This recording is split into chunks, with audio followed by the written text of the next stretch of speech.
encontró una copia del libro de Isaías íntegra, de 100 años antes de Cristo. Esto es una de las grandes atracciones de la visita del Museo del Libro en Jerusalén, donde en el centro, con muchas medidas de protección de temperatura y de seguridad, pues está enrollado en círculo este especial documento. Pero el valor que tiene es que mucha gente decía, bueno, ¿y cómo podemos creer y confiar en un libro tan antiguo cuando los traductores, vamos a decir, ahora podéis entregar esto para que lo veáis, en la cabeza de este documento, que es un doble folio y que voy a ir explicando mientras comento las cosas, lo primero que se ve es un retrato que es el retrato de Casiodoro de Reina, sin abrirlo ahora. Bueno, pues cuando Casiodoro de Reina traduce la Biblia, tiene que recurrir a un texto hebreo. El texto hebreo que usa Casiodoro de Reina era de la era, o sea, de 1800 años después de haber sido escrito. Cuando se descubre que allí hay un libro, bueno, en este caso, un rollo, porque es la forma, no es porque es aburrido, que tiene 1100 años antes del que se ha usado para nuestra traducción. Dice, bueno, aquí cualquier parecido con la realidad es pura fantasía, como dicen las novelas. No ha sido así. En ese texto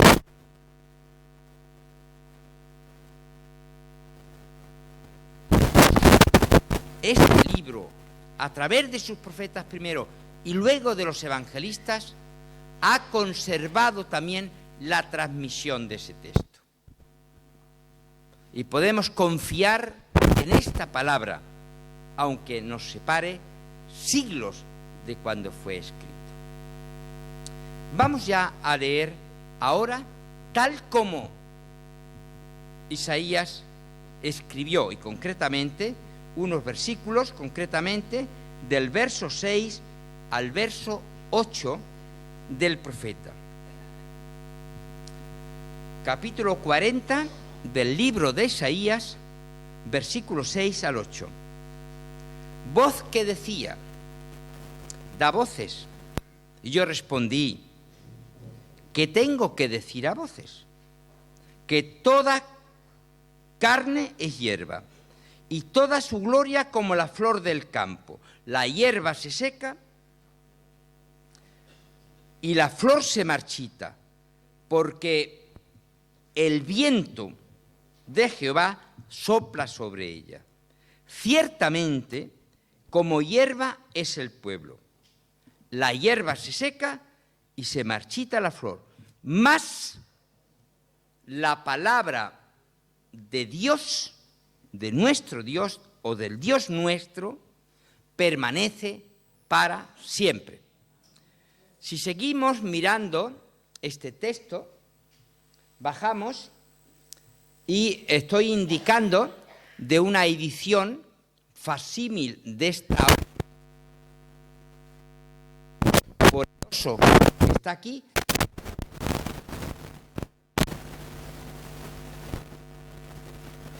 Ciudad suiza Basilea en 1569. Debajo del oso, en hebreo y en castellano, la palabra del Dios nuestro siempre. Y empezó a ser escrita hace 2800 años. Y hoy podemos leerla. Originalmente está escrita en unas letras pequeñas, en un idioma que desde luego yo no conozco. No sé si hay aquí alguien que conoce y podría leerlo. Pero también está en castellano, y en gallego, y en euskera, y en catalán, por decir las lenguas constitucionales españolas, y en 2000 idiomas diferentes de todo el mundo. Esta palabra, la palabra de Dios, ha permanecido y creemos que va a seguir hasta que el Señor venga, y ya no vamos a necesitar ni de conocer una lengua u otra, porque vamos a poder en su presencia escucharle a Él. Voy a hacer, antes de seguir contando la historia de este libro, una pequeña puntualización. En primer lugar, cuando el profeta portavoz de Dios dice: la palabra de Dios nuestro permanece para siempre, está haciendo referencia a la palabra eterna de Dios, a la que hizo el mundo, a la que Dios nos dio la vida, la palabra que reprende a los impíos, la palabra que exhorta a los creyentes, la palabra, y ahora estamos 500 años de la revolución religiosa llamada la Reforma, que es para nosotros, como para millones en el mundo, norma de nuestra fe y de nuestra conducta. Vamos a ver algunos aspectos de esta palabra escrita. Dios nos está hablando por la naturaleza. Vamos a leer el Salmo 19. Los enemigos de Dios y de su palabra, los que están enseñando a nuestros hijos en las escuelas, en los institutos y en las universidades, hace tiempo que están diciendo que Dios no ha intervenido en la creación del mundo. Ha sido una casualidad. Ha salido así. Y ya está. Naturalmente también hablan de que el hombre no ha sido creado por Dios. Es una evolución después de millones de años de un mono. Uno de los que influyó bastante en las teorías evolucionistas de la creación del hombre fue Charles Darwin, un inglés. En una réplica del mundo cristiano, traducida en un dibujo, se ve a una mona, que eso sí, monísima, porque claro, si no se llamaría de otra manera, ¿no? A una mona que tiene un mono chiquitito en brazos y que con un biberón lo está alimentando. La parte simpática de esa réplica a Darwin es que en el mono que tiene en brazos puede identificarse al famoso explorador del mundo y científico que dijo que nosotros descendemos del mono. Y la verdad que si es cierto y estuvo bien atento el dibujante, nosotros no, pero él sí descendía de un mono. Recuerdo viajando con nuestro hijo segundo en el tren que, bueno, no os puedo contar esta anécdota porque la persona a la que se refería fue una persona educada. Porque él, con toda esa limpieza de intenciones y limitaciones de conocimiento de la vida y de las cosas, en voz, yo creo, audible para que el viajero anónimo se enterase, dice: papá, señalando al viajero, mira, parece un mono.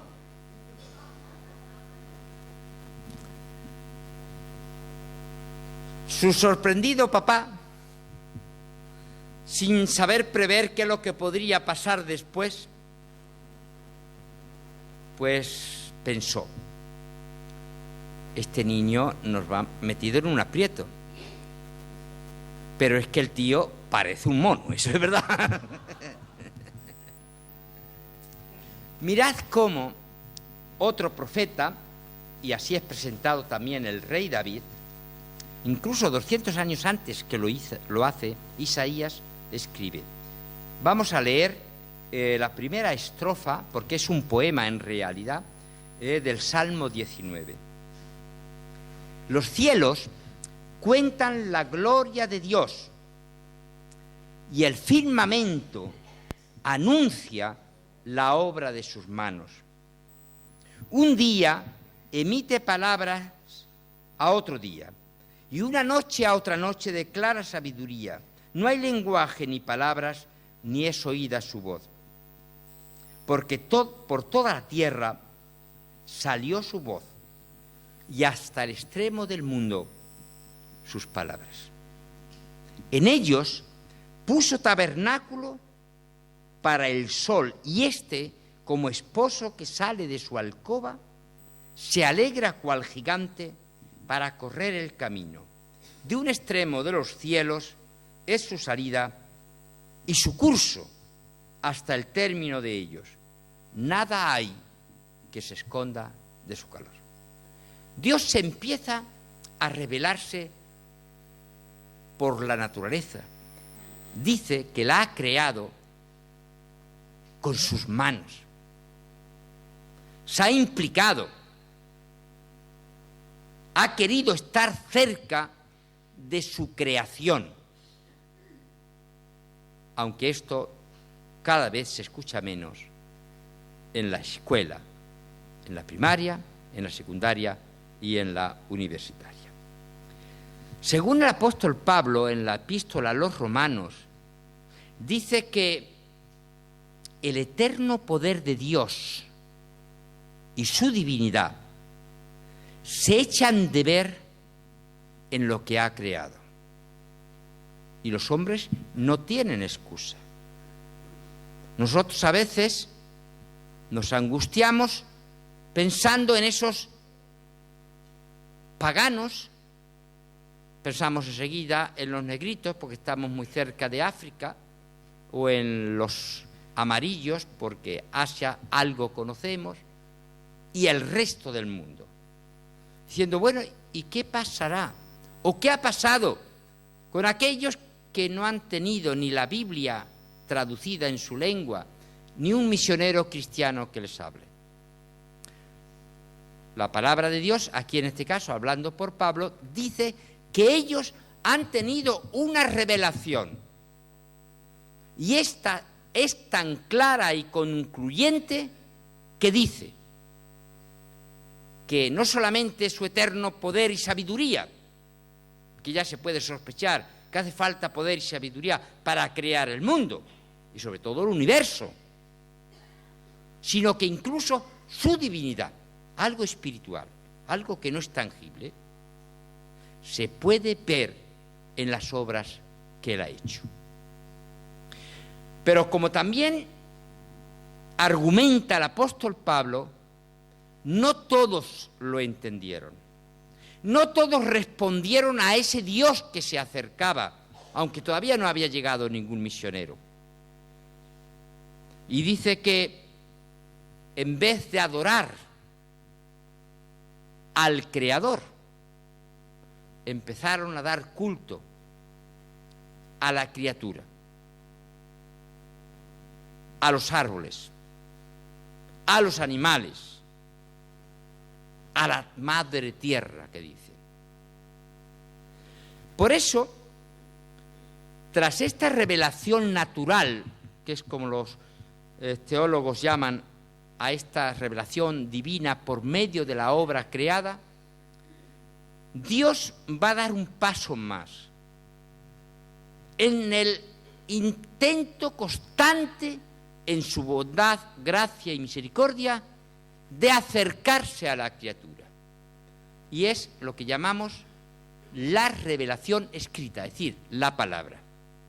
La segunda estrofa de este salmo está dedicada a cómo podemos conocer más y mejor a Dios y lo mismo los demás, no solamente viendo la obra creada, sino también su palabra, dada por los profetas y por los evangelistas y los apóstoles, y que ha llegado hasta nosotros de forma escrita.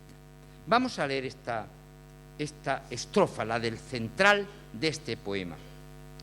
La ley del Señor es perfecta, convierte el alma. El testimonio del Señor es fiel, hace sabio al sencillo. Los mandamientos del Señor son rectos, alegran el corazón. El precepto del Señor es puro, alumbra los ojos. El temor del Señor es limpio, permanece para siempre. Los juicios del Señor son verdad, todos juntos, justos, deseables más que el oro, más que mucho oro refinado, y dulces más que la miel y que la que destila del panal. Tu siervo es además amonestado con ellos, y en guardarlos hay gran galardón. Con permiso de vuestros pastores y de la gente inteligente que hay aquí, y desde luego midiendo los centímetros de frente que veo alguno, y no estoy haciendo referencia a las calvas, sino ya incluso los que tienen pelo, es una indicación de que hombres y mujeres aquí tiene que haber muy inteligentes, ¿eh? Pues con permiso de ellos, sobre todo los que han estudiado la Biblia, vamos a volver a leer este poema. Aparte de que es bueno leerlo varias veces, el consejo de hacer 20 veces la lectura de un texto está claro que facilita la comprensión del mensaje. Nosotros no lo vamos a hacer tantos. Sí es bueno que lo tengas a mano y lo hagas tú, 20, 30 o 40 o las que sean. Vamos a hacer un experimento de lo que llamo tomad nota, una triple lectura vertical. Esto es complicadísimo, tío. Vamos a ver en el lío en que yo me he metido. Hoy me quedo sin cenar, ¿no? Dice que sí, el pastor dice que sí, que sí. Mirad, vamos a leer primero la parte de cada verso. En todos ellos se refiere el salmista, el rey poeta, el rey David, el gran rey de Israel, el pastorcillo que se enfrentó al gigante Goliat, hace referencia a la Biblia como la ley de Dios. Se usa determinada terminología para ser más ameno el texto y más literario. Dice, es la ley, es el testimonio, es el mandamiento, es el precepto, es el temor, es el juicio. Esto debería de ser suficiente para convencernos de que la palabra de Dios es ley, ley del Creador. No es la ley de políticos o ideólogos o filósofos o gente que tiene poder y quiere manipularnos. No, no. Es ley de Dios. Y si ya decimos a los que conducen que hay que obedecer la ley del código de circulación u otras determinadas disposiciones que el legislativo, una parte del gobierno democrático, pues nos impone, cuanto más cuando es ley de Dios. Pero bien sabe Dios lo que nos cuesta obedecer. Todos los momentos más tristes, más penosos en la historia humana pueden explicarse por un acto de desobediencia a Dios. Vamos a hacer referencia, ya que es un tema, creo, conocido, solo a algún caso. Nuestros primeros padres, Adán y Eva, empezaron a sufrir. Las mujeres a tener los partos con dolor. Adán y Eva a ver cómo su hijo primogénito, Caín, mataba a su hermano Abel. Dios, que les había colocado en un gran jardín, en un paraíso, va a tener que después, como juez, anunciar el juicio con el diluvio para castigarles. Incluso esto que sufren los mortales, y otros ejemplos que conocéis, va a producirse, este mismo problema de no ser obedientes, se va a producir también arriba, en el cielo. El más bello de los arcángeles, con miles y miles de huestes celestiales que estaban bajo su mando, que reconocían y hacían pública alabanza de su belleza, van a ser castigados porque Luzbel, el lucero, desobedece a Dios. Y así, en la tierra, a donde es arrojado, va a llegar Satanás. Pero Dios, en su bondad y misericordia, va a hablarnos de otro aspecto de su palabra. La ley, porque podemos tener mala experiencia de injusticias y de cómo nos han tratado. Y a lo mejor la tentación, y ha podido ser muy dolorosa, de un juez ha obedecido más los intereses de los poderosos que las necesidades de los más débiles, y desde luego que su decisión debería estar ajustada a la justicia. Entre las alegorías que hay para representar grandes cosas está la figura de la ley, que se representa con una dama con los ojos vendados y con una balanza, porque a la hora de pronunciar su veredicto, la sentencia, no tiene que ver quién tiene delante, ni puede permitir que en esa balanza esté inclinada a un lado. Ante ese hecho, que puede estar en nuestra experiencia personal y nos impide tener entusiasmo por someter nuestra vida a la ley divina, nos va a ayudar explicándonos cómo esta ley de Dios es muy distinta y muy distante de lo que son las leyes de los hombres.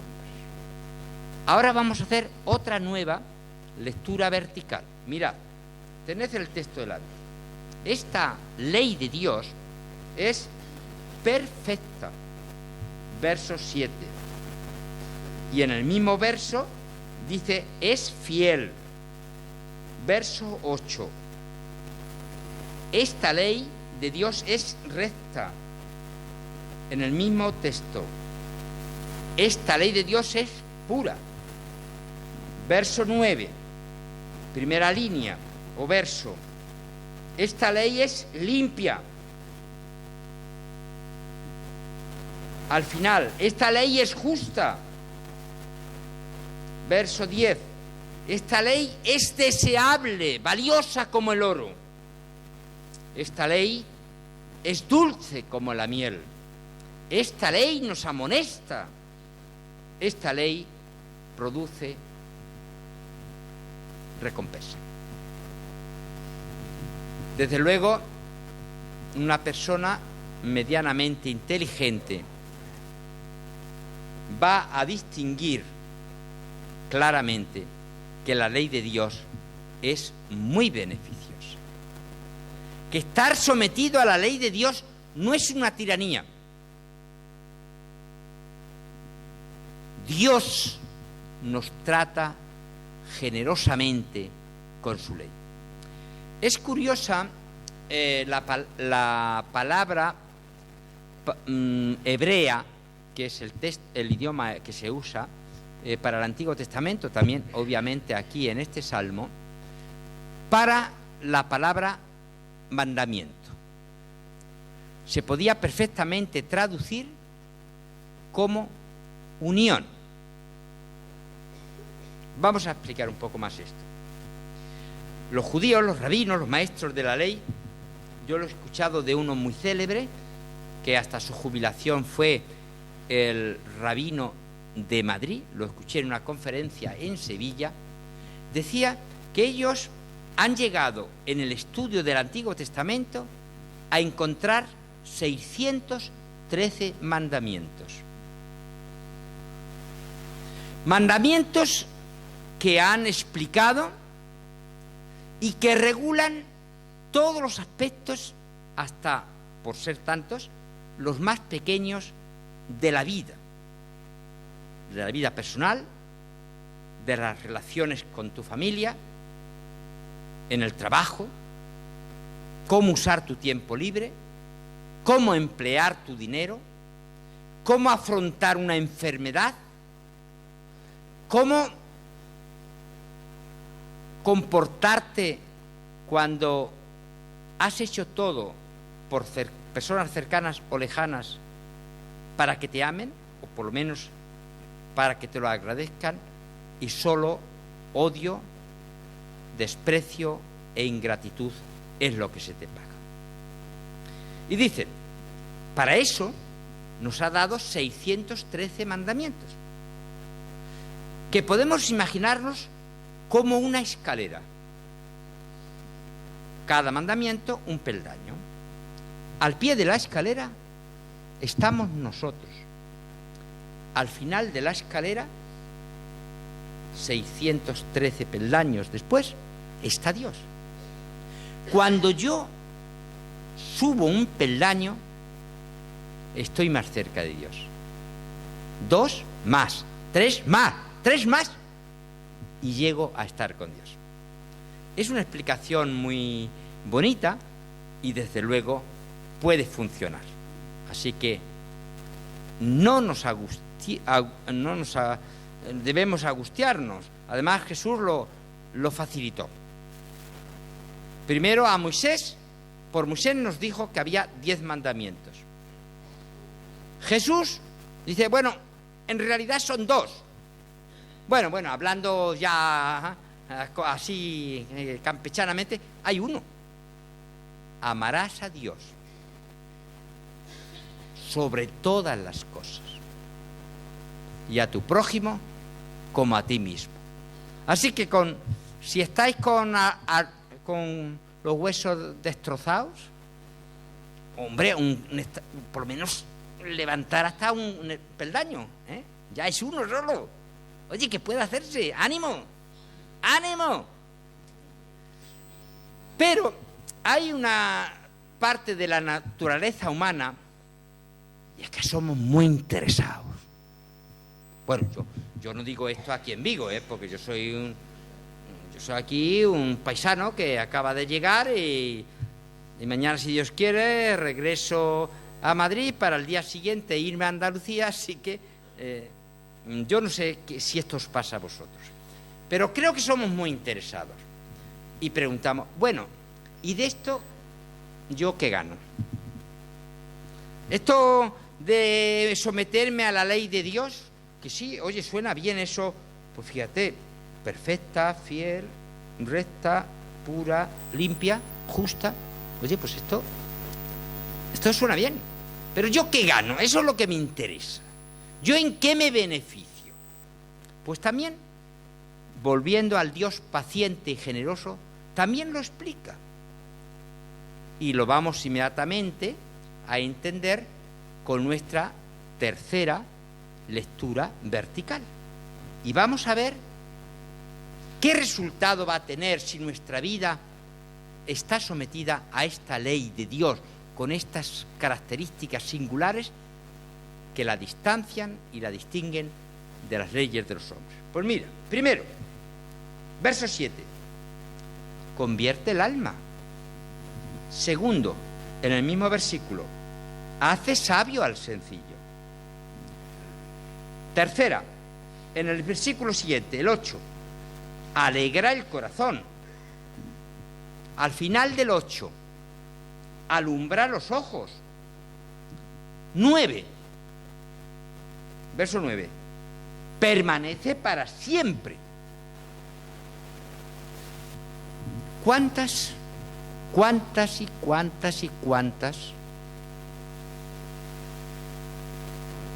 veces hemos sufrido por un placer pasajero? Recuerdo que hace muchos años, en una campaña contra el tabaquismo, decía que fumar era cambiar unos momentos de placer por toda una vida atormentada. Y no digamos ya si entramos en otras drogas, el alcohol, y ya no digamos de origen vegetal o químico, las drogas que se han ido multiplicando. Y fíjense que la sociedad ha asumido que ni el tabaco ni el alcohol son drogas, son las otras cosas. Naturalmente no sería injusto y torpe por mi parte decir que es igual el tabaco que la marihuana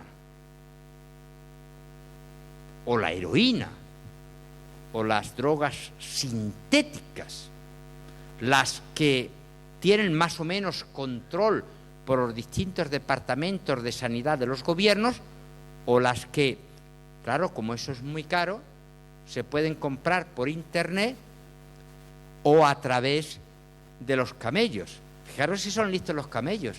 Pensamos que es un animal muy bruto y además muy mal hecho, y sin embargo, fíjate, el tío se dedica a repartir pastillas, ¿eh?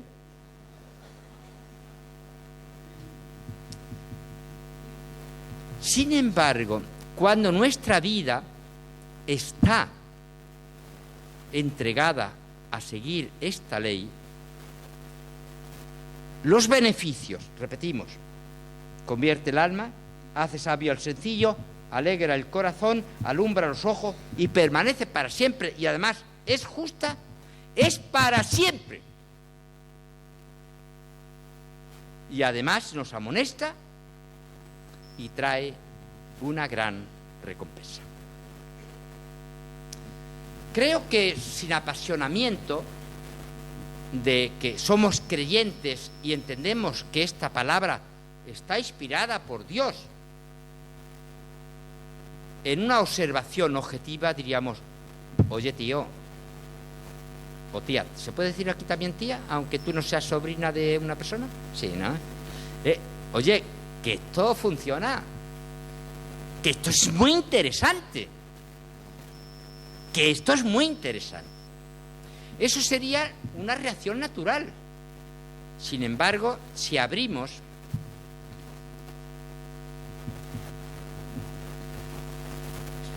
que no me he ido, algunos han dicho: oye, ya se va. No, es que se me ha caído un papelito. Vamos a abrir lo que sería la siguiente hoja. Los reformadores españoles y la autoridad de la Biblia. cómo en la historia de España, ahora que estamos en el 5º centenario de la Reforma, se ha estado viviendo este hecho de la autoridad de la Biblia, de esa ley de Dios. Aquí podéis después, si os interesa el tema, ver un poco el desarrollo. Solamente yo voy a leer los distintos párrafos que generalmente están en negrita. La autoridad de la Biblia se debe a su naturaleza y a su propósito. Naturaleza es una palabra de Dios. Naturaleza es eterna. Las leyes tienen que cambiar. Hoy nos parecería grotesco y horroroso leyes que los hombres han hecho a través del tiempo. Pero esta tiene caducidad, como los yogures. No. Esto es importante de esta autoridad. Es para nosotros hoy. Segundo, la autoridad de la Biblia es superior a todo mandamiento de cualquier hombre.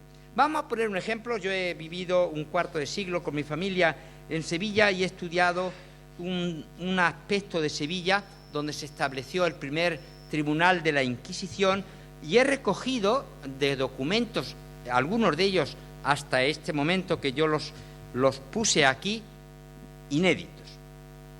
Mirad, en la discusión o debate entre los que creían la Biblia y los que estaban contra ella en el Tribunal de la Inquisición en Sevilla, podemos destacar María Bórquez, mártir sevillana. Los jesuitas que la entrevistaron en la noche del 23 de septiembre de 1559 le dijeron: tú eres una hereje. Venimos para que te confieses y puedas llegar a la presencia de Dios.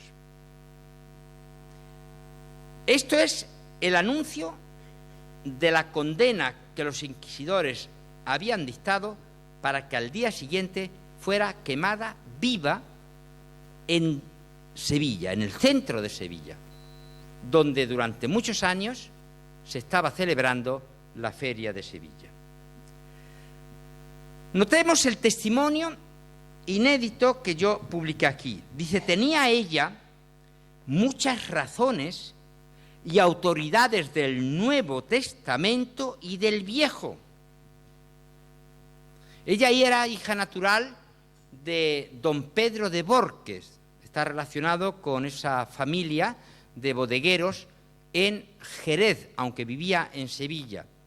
Él, fuera de su matrimonio, había tenido a su hija Juana, y fuera de su matrimonio a esta María. Las trató igual para su formación. Era una mujer culta, tenía solo 26 años y sorprendió a los jesuitas con, dice, muchas autoridades, citas de la palabra divina, de la Biblia, del Antiguo y del Nuevo Testamento. Incluso en el documento se dice, no lo extracté porque quería poner otros ejemplos, dice, esta moza sabe latín.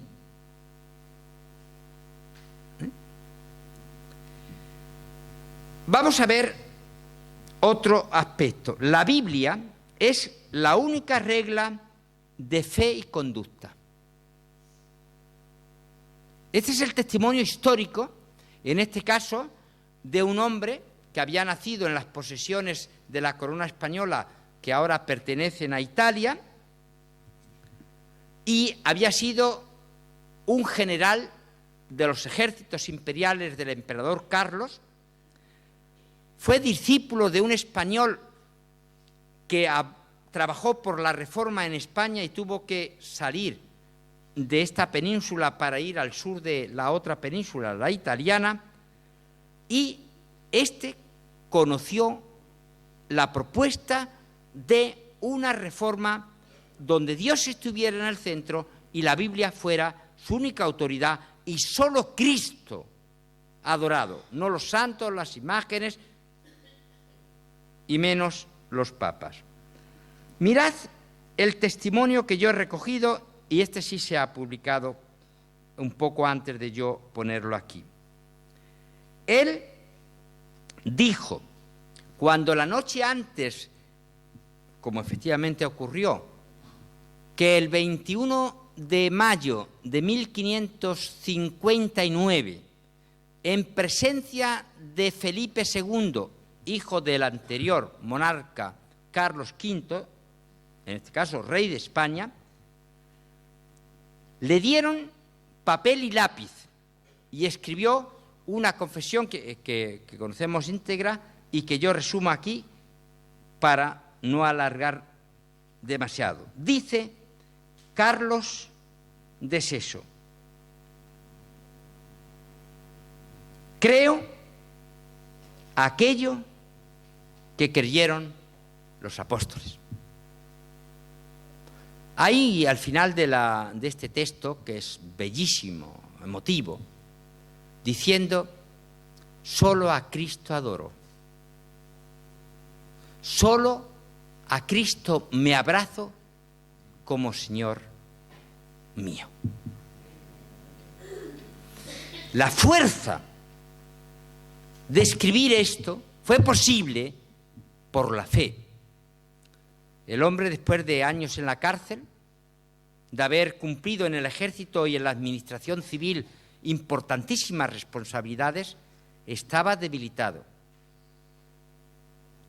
Varios de sus criados tuvieron que llevarlo en brazos al auto de fe porque no tenía fuerzas de ir sobre sus propios pies.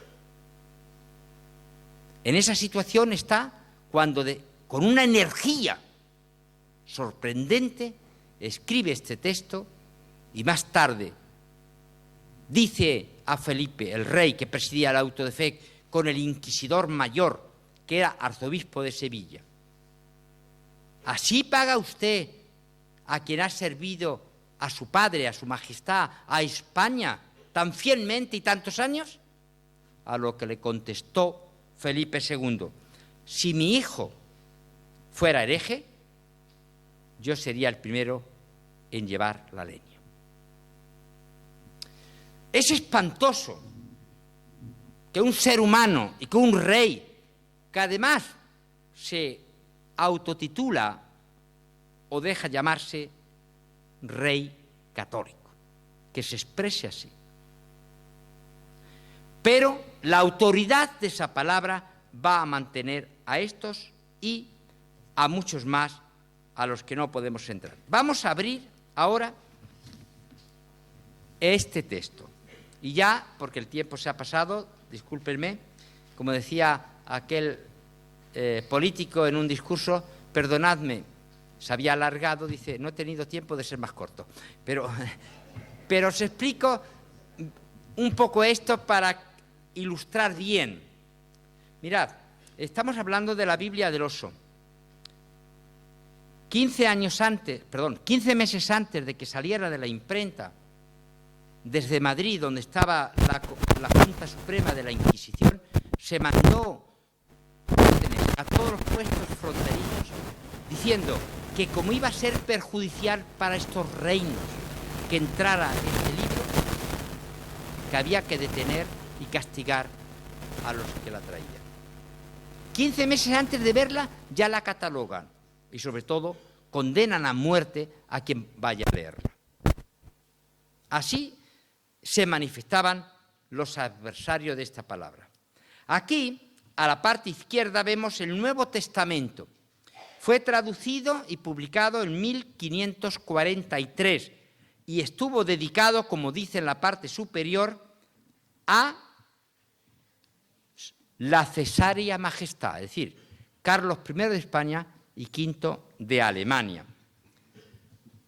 El Nuevo Testamento, el rey se lo pasó a su confesor y él dijo que había que destruir el Nuevo Testamento y meter en la cárcel al traductor.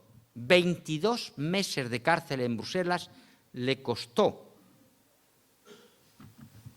hacer eso, traducir la palabra de Dios a la lengua que podían entender sus paisanos, los españoles, después de una carrera brillante en la Universidad de Alcalá de Henares, en la Universidad de Lovaina, España, Bélgica, y en la Universidad de Wittenberg, Alemania. A la derecha hay otro Nuevo Testamento, dice el Testamento Nuevo de nuestro Señor y Salvador Jesucristo, nuevamente y fielmente traducido del original griego en romance castellano. Y debajo una Y griega, como veis, con brazos desiguales. Está basado en las palabras de Cristo que están recogidas en el Sermón del Monte, en el Evangelio de Mateo, donde dice: estrecho es el camino de la vida, el brazo estrecho, que termina en una corona, mientras que el otro brazo, el ancho, como veis, el hombre que ha ido por ese camino, el camino ancho, veis que se precipita y debajo hay el fuego, porque si bien el camino estrecho, el que nos marca esta palabra de Dios, lleva a la vida, a la corona eterna, de eterna bienaventuranza en la presencia de Dios, el otro lleva al infierno, a la condena eterna, a la separación de Dios. Aquí a la derecha de este grabado hay un retrato. Fue un inglés muy culto, había estado ya distribuyendo la Biblia en China, en Rusia, en varios países europeos, en Portugal, y vino a España y en 1837 a Galicia. Podéis leer su relato en el original inglés, en varios idiomas modernos y, obviamente, en castellano y en gallego. Jorge Borro. Debajo, en el centro, hay una foto. Y supongo que por lo menos a dos de los personajes los conocéis casi todos. Aquí, en Vigo, el pastor y expositor bíblico Samuel Pérez Millo está a la derecha. A la izquierda, natural de Ourense, Jaime Fernández, director del programa de televisión en gallego dedicado a los evangélicos, Nacer de Novo, está a la izquierda. Y en ese momento, siento que no recuerdo ahora el nombre, de quien era el director general de Radio Televisión Galega, que están firmando un compromiso de facilitar la difusión. Fijaros la diferencia de los enemigos, a quienes van a facilitar ahora la difusión de la Biblia, y ya se han editado en la televisión más de 1.500 programas, uno por semana.